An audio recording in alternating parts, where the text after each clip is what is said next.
প্রিয় ছাত্রছাত্রীরা, এডুইন্সের আরো একটি নতুন ভিডিওতে সকলকে স্বাগত। তো আজকে আমরা একাদশ শ্রেণীর দ্বিতীয় সেমিস্টার থেকে ইতিহাস বিষয়েরই আমাদের যে প্রথম ইউনিট রয়েছে রাষ্ট্রের প্রকৃতি, সেখান থেকে আরেকটি গুরুত্বপূর্ণ প্রশ্ন আলোচনা করে নেব। এর আগে আমরা এই ইউনিট থেকেই কিছু গুরুত্বপূর্ণ প্রশ্ন আলোচনা করেছিলাম, কিন্তু আমি বলেছিলাম যে আমাদের এই ইউনিটটি খুব ভালো করে কমপ্লিট করতে হবে, কারণ এখান থেকেই আমরা 15 নম্বরের প্রশ্ন কিন্তু পেয়ে যাব। এখানে আমরা একটা 8 নম্বরের প্রশ্ন, একটা 4 নম্বরের আর একটা 3 নম্বরের প্রশ্ন পাচ্ছি, যে কারণে কিন্তু আমরা এই ইউনিটটিকে খুব ভালো করে কমপ্লিট করব। তো দেখো, আজকে আমাদের যে প্রশ্নটি রয়েছে, জিয়াউদ্দিন বরনী বর্ণিত সুলতানি যুগের নরপতিত্বের আদর্শের বর্ণনা দাও। ইউনিটটি আমাদের রাষ্ট্রের প্রকৃতি ইউনিট। তো তোমরা সকলেই জানো যে এই ইউনিট থেকে আমরা মূলত কি কি জানতে পাচ্ছি না, একটা রাষ্ট্রের গঠন কিরূপ হওয়া উচিত, বর্ণন কিরূপ হওয়া উচিত, সে সম্পর্কিত বিভিন্ন দার্শনিকদের মতবাদ আমরা এই ইউনিটটি থেকে জানতে পাচ্ছি। এর আগে আমরা ভারতবর্ষের প্রাচীন যুগের উপর ভিত্তি করে কৌটিল্যের অর্থশাস্ত্র সম্পর্কিত বিভিন্ন ভিডিও বা প্রশ্ন আমরা দেখেছিলাম। তো আজকের যিনি রয়েছেন যে জিয়াউদ্দিন বরনী, জিয়াউদ্দিন বরনী মূলত কি না সুলতানি যুগের একজন দার্শনিক বা একজন সাহিত্যিক ছিলেন, যিনি ভারতের মধ্যকালীন ভারতবর্ষের সুলতানি যুগের রাষ্ট্রের গঠন কেমন হওয়া উচিত এবং রাজাদের যে রাষ্ট্রের আদর্শ কেমন হওয়া উচিত সে সম্পর্কে তিনি বর্ণনা দিয়েছেন। এই যে জিয়াউদ্দিন বরনী মূলত তিনি জন্মগ্রহণ করেন 1286 খ্রিস্টাব্দে। 1286 খ্রিস্টাব্দে তিনি জন্মগ্রহণ করেন কোথায় না বুলন্দ শহর, যার বর্তমান নাম বরনী। বুলন্দ শহর, যার বর্তমান নাম কি না বরনী। সেখান থেকে আমরা মনে রাখতে পারি জিয়াউদ্দিন বরনী। এবং ইনি বলবনের সময়কাল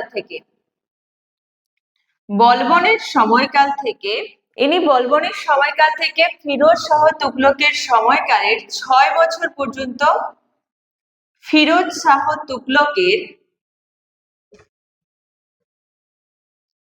তুগলকের শাসনের সময়কালে প্রথম 6 বছর পর্যন্ত তিনি তার গ্রন্থে বা সাহিত্যে লিপিবদ্ধ করেছেন। এই যে বলবনের সময়কাল থেকে ফিরোজ শাহ তুগলকের সময়কাল, মূলত আমাদের মধ্যকালীন ভারতবর্ষের দুটি সময়কালে ভাগ করা হয়ে থাকে। একটা কি রয়েছে না, একটা হলো সুলতানি যুগ আর একটা হলো মোগল যুগ। মোগল যুগে আমরা সকলেই জানি যে মোগল যুগে বাবর, আকবর এবং জাহাঙ্গীর, শাহজাহান এদের সময়কাল। আর সুলতানি যুগে মূলত দাস বংশ, খলজি বংশ, তুগলক বংশ রাজত্ব করেছিল এবং সর্বশেষ ছিল কি সৈয়দ বংশ। এই যে দাস বংশের একজন সুলতান ছিলেন বলবন।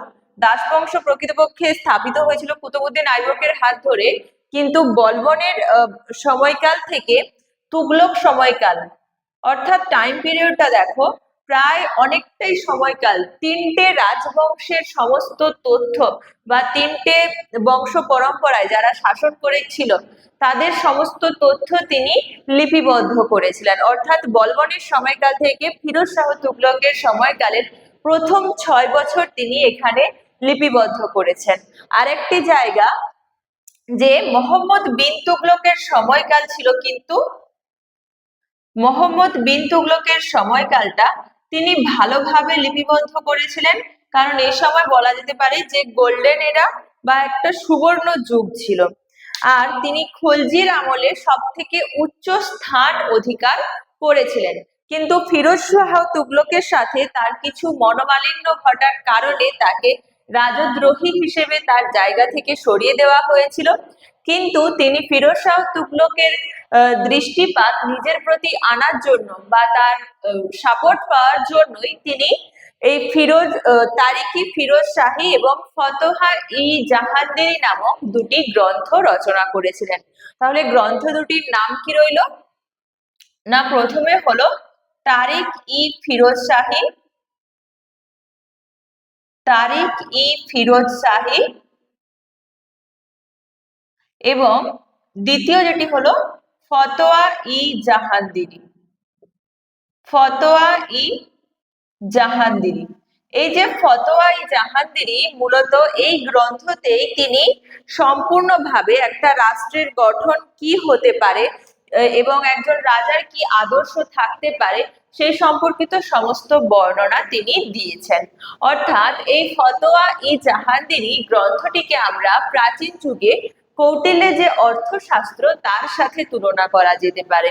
আমরা অন্য কোনো একটি ভিডিওতে দেখে নেব যে এই দুটি বইয়ের মধ্যে কি পার্থক্য রয়েছে।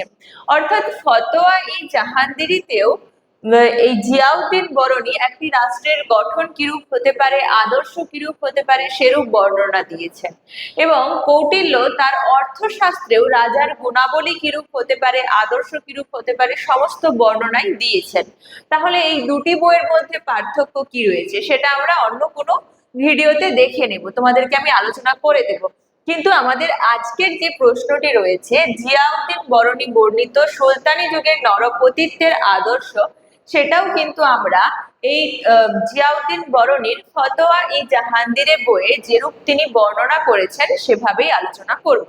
আশা করছি তোমাদের সামনে আমি যে জিয়াউদ্দিন বরণী সম্পর্কে যে তথ্যগুলি তুলে ধরলাম সেটা তোমরা বুঝতে পেরেছো। তাহলে আমরা পরের পয়েন্ট সম্পর্কে আলোচনা করে নেব। তাহলে এখন আমরা জানবো যে এই যে জিয়াউদ্দিন বরণী যে নরপতিত্বের আদর্শের কথা বলেছেন সেটা কি। দেখো, নরপতিত্ব অর্থাৎ কি? জনগণের যিনি শ্রেষ্ঠ, নর অর্থাৎ মানুষ, পতি অর্থাৎ স্বামী বা যিনি শ্রেষ্ঠ, অর্থাৎ মানুষের যিনি শ্রেষ্ঠত্ব স্থানে অবস্থান করেছেন, যাকে মানুষকে যিনি পরিচালনা করছেন তার কথা এখানে বলা হচ্ছে। অর্থাৎ এই সাম্রাজ্যের ক্ষেত্রে সুলতান অর্থাৎ রাজার কি আদর্শ হওয়া উচিত। সেক্ষেত্রে প্রথমে দুটি আদর্শকে এখানে ভেঙে দেওয়া হচ্ছে। আদর্শ অর্থাৎ কি? তার কি কি গুণাবলী থাকা উচিত একটা রাষ্ট্রকে বা রাজ্যকে পরিচালনা করতে গেলে। গুণাবলীর ক্ষেত্রে প্রথমে যেটি বলা হয়েছে দেখো, বংশকৌলীন্য। বংশকৌলীন্যকে বরণী অত্যাধিক গুরুত্ব দিয়েছেন। কেন? কারণ একদিকে তিনি যেমন বলেছেন যে একটা সাম্রাজ্যের মধ্যে বা রাজ্যের মধ্যে যদি তার প্রজাদেরকে নিজের আয়ত্তায় রাখতে হয় অবশ্যই তাকে উচ্চ সম্প্রদায় বংশভূত হতে হবে। অর্থাৎ একটু তোমরা চন্দ্রগুপ্ত মৌর্যের সময়কালে যে অর্থশাস্ত্রের কথা বলেছিলাম সেখানে কিন্তু কৌটিল্য একটি কথা বলেছিল যে একজন রাজা তিনি নিচু সম্প্রদায় থেকেও হতে পারেন আবার উঁচু সম্প্রদায় থেকেও হতে পারেন। কিন্তু এখানেই দেখো জিয়াউদ্দিন বরণী প্রথমে বংশকৌলীন্যের কথাটাই তিনি উল্লেখ করে দিয়েছেন। অর্থাৎ তিনি প্রথমেই বলছেন যে রাজাকে অবশ্যই উঁচু সম্প্রদায়ভুক্ত হতে হবে, অর্থাৎ তাকে সমাজের উচ্চ স্থান থেকে আসতে হবে এবং প্রজাদের স্বাভাবিকভাবে আনুগত্য লাভ করতে হবে। এমনটা নয় যে তিনি উচ্চ সম্প্রদায় থেকে আসছেন বলেই যে তাকে প্রজাদের আনুগত্য লাভ করতে হবে না, তা কিন্তু নয়। যদি তোমরা একটু প্রাচীন ভারত নয় মধ্য ভারতের ইতিহাস মনে করার চেষ্টা করো, যে প্রথম যখন মুসলিমরা ভারত আক্রমণ করেছিল, অর্থাৎ কুতুবউদ্দিন আইবক, মোহাম্মদ ঘুরির সময়কালের কথা বলছি, সে সময় যদি একটু ইতিহাস মনে করে দেখো যে তারা যখন কাশ্মীর অঞ্চলটাকে, সে সময় যখন যিনি রাজা ছিলেন দাহির, তিনি একজন হিন্দু ছিলেন, সেই কাশ্মীর অঞ্চলটাকে জয়লাভ করার পর তারা কিন্তু সেখানে যে মুদ্রার প্রচলন করেছিল বা যে মুদ্রা অর্থাৎ বুঝতে পারছে যে টাকার প্রচলন করেছিলেন, সেটাতে কিন্তু মা লক্ষ্মীর চিত্র ছিল। অর্থাৎ সেখানেও তারা হিন্দু যে ছাপটা সেটা বজায় রাখতে চেয়েছিল। তাহলে তো তোমাদের মনে হতেই পারে যে একজন রাজা যিনি সাম্রাজ্যটাকে জয় করে ফেলছেন শক্তির দ্বারা, অস্ত্রের দ্বারা, তাহলে সেখানে সে প্রজাদের আনুগত্য রাখবে কেন? কিন্তু তাকে প্রজাদের আনুগত্য লাভ করতে হতো। যেহেতু তিনি একটা সাম্রাজ্যের সমস্ত সম্রাট হয়ে উঠছেন এবং হাজার হাজার মানুষকে নিয়ে তাকে সাম্রাজ্যটাকে পরিচালনা করতে হবে, তাই অবশ্যই তাকে কিন্তু প্রজাদের আনুগত্য লাভ করতে হবে, যে কারণে তাকে প্রজাদের যা ইচ্ছা সেটাকে পূরণ করতে হবে। যে কারণেই কিন্তু দাহিরকে পরাজিত করে যখন সেখানে মুসলিম সাম্রাজ্য স্থাপিত হলো, সেখানে কিন্তু হিন্দু দেবদেবীদের কয়েন বা মুদ্রা প্রচলন করা হয়েছিল, কারণ সেখানে বেশিরভাগ প্রজাই ছিল হিন্দু। তাদের সমর্থন আদায় করার চেষ্টা করেছিল এবং তাদের সাপোর্টটা, আনুগত্যটা লাভ করার চেষ্টা করেছিল। তাহলে এখানে বংশ কৌলিন্যের সাথে সাথে একটা কথা কি বলা হলো না, আনুগত্য লাভের কথাও কিন্তু বলেছিলেন। অর্থাৎ একজন রাজা তিনি যেমন উচ্চ সম্প্রদায় থেকে আসবেন, অবশ্যই তাকে আনুগত্য লাভ করতে হবে।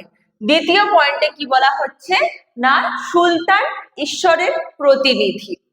আমরা যখন রাষ্ট্রের গঠন সম্পর্কে পড়েছিলাম, সেখানে আমরা একটা রাষ্ট্রের গঠনে মতবাদে দেখেছিলাম যে ধর্মীয় মতবাদ, যেখানে আমরা কি বলেছিলাম যে ঈশ্বর কেন্দ্রিক রাষ্ট্র প্রতিষ্ঠিত হবে। সেই একই ভাবে কিন্তু সুলতানরাও নিজেদের রাষ্ট্র প্রতিষ্ঠা করতে চেয়েছিল, যেখানে তারা ঈশ্বর বা তাদের যে উপাস্য দেবতা আল্লাহর দ্বারা এই রাষ্ট্রের আল্লাহর দ্বারা যে রাষ্ট্র গঠিত, সেই মতবাদটা তারা ছড়িয়ে দিতে চেয়েছিল। তারা বোঝাতে চেয়েছিল যে সুলতান যিনি হচ্ছে ঈশ্বরের একটা ছায়া বা আল্লাহর একটি ছায়া, যেই কথাটাকে বলা হচ্ছে জিলিল্লাহ। জিলিল্লাহ কথাটার মধ্য দিয়ে কি বলা হচ্ছে, জিলিল্লাহ বা আল্লাহর ছায়া। অর্থাৎ কি, সুলতান যা কাজ করছে সমস্তটাই আল্লাহর নির্দেশিত বা ঈশ্বরের নির্দেশিত। তিনি যা বলছেন একজন মিডিয়েটর হিসেবে বা মধ্যবর্তী মানুষ হিসেবে সেটা সুলতান করছে। আমরা যদি এরূপ একজন শাসকের উদাহরণ দেখি, আমরা কিন্তু আলাউদ্দিন খিলজির সময়কাল এবং বলবনের সময়কালে কিন্তু এটা খুব বেশি পরিমাণে প্রকাশ পেয়েছিল, যে সম্পূর্ণভাবে যেহেতু বলবন নিজে একজন নিচু সম্প্রদায়ের মানুষ থেকে উঠে এসেছিলেন উচ্চ সম্প্রদায় হিসেবে, তাই তিনি সাধারণ মানুষের মধ্যে এই ভয়টা খুব জোর ভাবে বা জাঁকজমক ভাবে চাপিয়ে দেওয়ার চেষ্টা করেছিল, বোঝানোর চেষ্টা করেছিল যে তিনি ঈশ্বরের সম্মতিতে বা আল্লাহর সম্মতিতে তাদের সুলতান হয়ে উঠছে। তো এটা ছিল দ্বিতীয় পয়েন্ট। তৃতীয় কি বলা হচ্ছে, শরীয়ত অনুযায়ী দেশ অনুশাসন। শরীয়ত কি, প্রথমে আমাদের জানতে হবে যে এই শরীয়ত কি। শরীয়ত হলো মূলত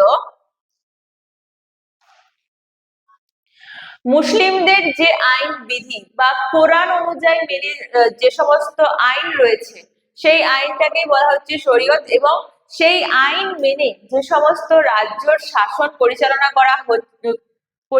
করার কথা বলা হচ্ছে, তাই বলা হচ্ছে যে শরীয়ত অনুযায়ী দেশ শাসন। অর্থাৎ শরীয়তে যে সমস্ত কথা, অর্থাৎ কোরআনের আইনে যে সমস্ত কথা বলা হয়েছে, সেই সমস্ত কথা অনুযায়ী দেশ শাসন করতে বলা হয়েছে। এবং আরেকটি দেখো, পারসিক রাজকীয় আদর্শ অনুকরণ। এবার পারসিক রাজকীয় কি, এই যে সমস্ত সুলতানরা তাদের সিংহাসন লাভ করত, তাদেরকে পারস্যতে যে তাদের যে খলিফা থাকতো, খলিফা অর্থাৎ হযরত মুহাম্মদের মৃত্যুর পর যিনি বাগদাদের যিনি শাসনভার গ্রহণ করতেন, তো তার অনুমতি তাদেরকে লাভ করতে হতো।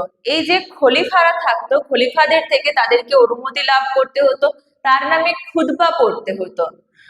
অর্থাৎ খুতবা কি, যেমন আমাদের আজকের ভারতবর্ষে যদি কোনো মন্ত্রী বা সাংসদ যদি কোনো পদ লাভ করে, তাহলে তাকে যেমন প্রথমে শপথ নিতে হয়, ভারতবর্ষের নামে শপথ গ্রহণ করতে হয়, ঠিক সেই রকমই সুলতান সাম্রাজ্যেও একটা নিয়ম ছিল।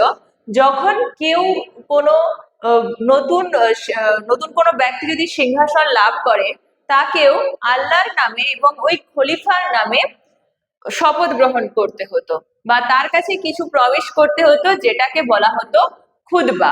তো এই খুতবা পাঠ করতে হতো।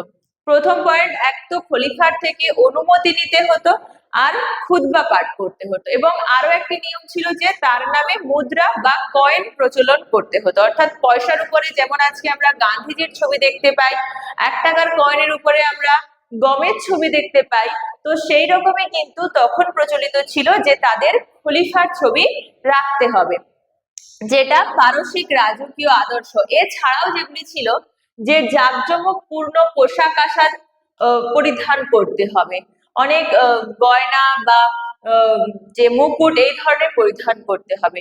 আরেকটি বিশেষ প্রথা ছিল পারসিক রাজকীয় আদর্শ অনুযায়ী সিজদা এবং পাইবস প্রথা। সিজদা এবং পাইবস প্রথা, সিজদা এবং পাইবস প্রথা, এই প্রথাটি কিন্তু বলবনের রাজদরবারে খুব মানে গাঢ়ভাবে অবস্থিত ছিল। সিজদা এবং পাইবস কি? সিজদা এবং পাইবস হলো যখন কোনো সাধারণ মানুষ রাজার দরবারে আসতেন তার সাথে, বা সুলতানের দরবারে আসতেন তার সাথে দেখা করতে, প্রথমে তাকে সুলতানের কাছে নতমস্তক হয়ে পদচুম্বন করতে হতো, অর্থাৎ তার পায়ে তাকে চুম্বন করতে হতো, সুলতানের পায়ে, যেটাকে বলা হচ্ছে সিজদা। এবং পাইবসটা কি না, তার রাজ সিংহাসনেও তাকে চুম্বন করতে হতো, অর্থাৎ সিংহাসনে তাকে নতমস্তক হয়ে চুম্বন করতে হতো, যেটাকে বলা হতো পাইবস।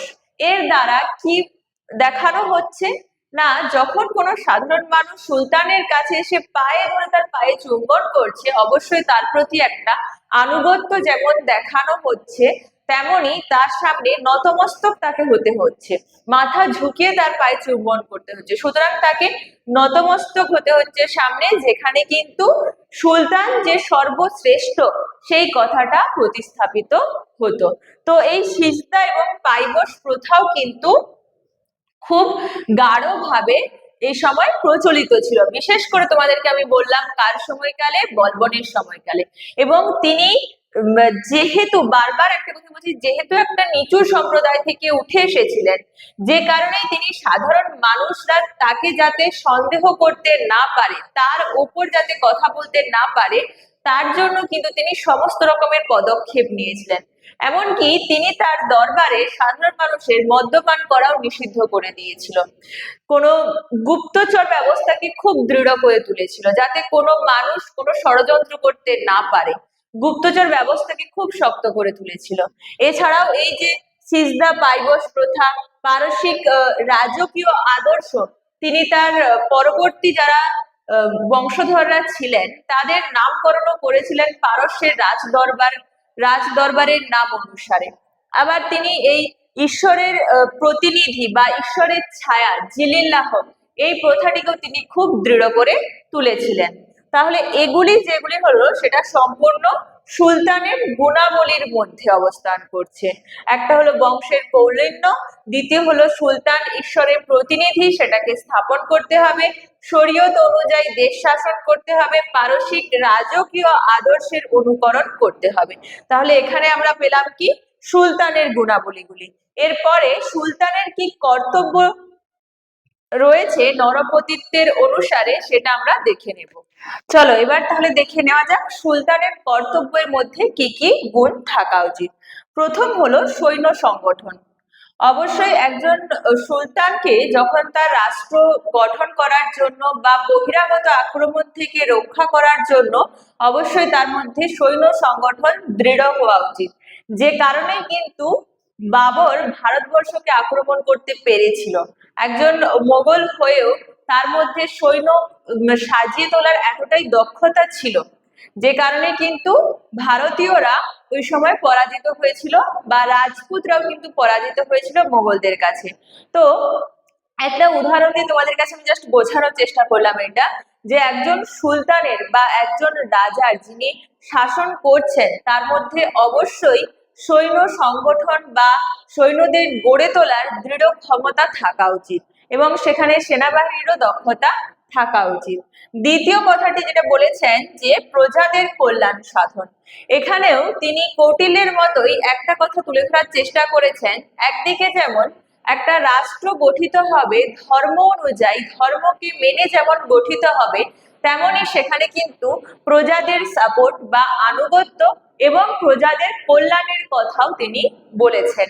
কৌটিল্য ঠিক একই কথাটা বলেছিলেন যে প্রজাদের সুখেই রাজার সুখ হবে।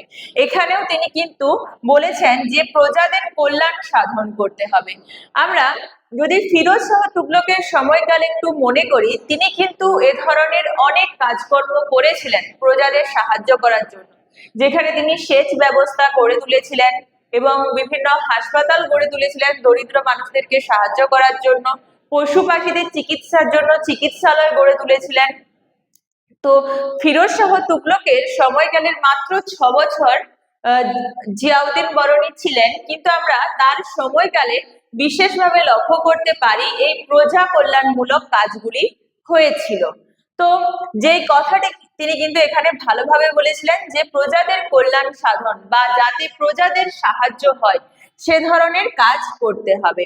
আর দ্বিতীয় যেটা বলেছেন যে কর আদায়, একটা রাষ্ট্রকে পরিচালনা করতে গেলে কর অবশ্যই প্রয়োজন, কিন্তু সেখানেও তিনি বলেছেন যে কর আদায় যেটা করা হবে সেটা সম্পূর্ণ প্রজা হিতৈষী বা প্রজাদের যাতে কষ্ট না হয় সেরূপ কর আদায় করতে হবে, এবং যে করটা আদায় করা হবে সেটা ব্যবহার করা হবে প্রজাদের কল্যাণের জন্য, বা তাতে সেই যে অর্থটা সংগ্রহ করা হচ্ছে তাতে যাতে প্রজাদের সাহায্য হয়, তাদের প্রজাদের যাতে উন্নতি হয় সেই কাজে ব্যবহার করা হবে। এবং এখানে জিজিয়া এবং খারাজ নামে দুটি কর আদায় করা হতো।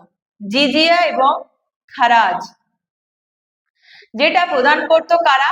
অমুসলিমরা।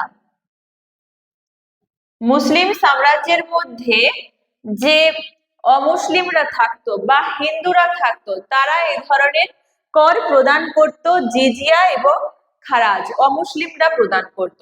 তাহলে যখন বুঝতেই পারছো যে অমুসলিমদের জন্য একটা বিশেষভাবে কর আরোপ করা হচ্ছে, তাহলে সেখানে রাষ্ট্রকে ধর্মাশ্রয়ী রাষ্ট্র গড়ে তোলার চেষ্টা কিন্তু করা হচ্ছে, যাতে একটা সময় যদি এই অমুসলিমরা কর প্রদান করতে না পারে তাহলে তারা বাধ্য হবে সেই রাষ্ট্রটিকে ত্যাগ করতে, তাহলে সেটাকে ধর্মাশ্রয়ী বা যারা এই জিজিয়া এবং খারাজ প্রদান করছে তারা মুসলিমদের প্রতি আনুগত্য দেখাচ্ছে, এ ধরনের একটা প্রথা রইল, যে কারণে কিন্তু বিশেষ ধরনের কর প্রচলন করা হয়েছিল এই অমুসলিমদের ওপর।